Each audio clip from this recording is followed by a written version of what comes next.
রবিবার মানে স্পেশাল কিছু হতেই হবে। হে এভরিওয়ান, আমি পায়েল বানাচ্ছি ডাল পুরি। তার জন্য 1 কাপ ছোলার ডাল 3 ঘন্টার জন্য ভিজিয়ে রেখে একটা মিক্সিং জার নিয়ে তার মধ্যে ডাল, 1 টুকরো আদা এবং 2টো কাঁচা লঙ্কা দিয়ে মিহি করে বেটে নিতে হবে।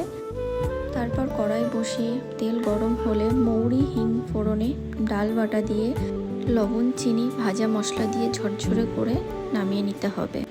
ভাজা মশলাটা আমি বানিয়েছিলাম গোটা জিরে, ধনে, শুকনো লঙ্কা, শুকনো খোলায় ভেজে নিয়ে। এবারে মেখে রাখা আটা থেকে লিচি কেটে বাটির আকার তৈরি করে তার মধ্যে ডালের পুর ভরে মুখটা বন্ধ করে গোল করে বেলে নিতে হবে। এবারে একে একে ভেজে তুলে নিলেই তৈরি আজকের রেসিপি ডাল পুরি। তারপর পরিবেশন করে ওকে দিলাম। ওকে জিজ্ঞাসা করতেই ও বলল, বাহ, বেশ ভালো বানিয়েছো তো। আর হ্যাঁ, ভিডিওটি কেমন লাগলো জানাতে ভুলো না কিন্তু।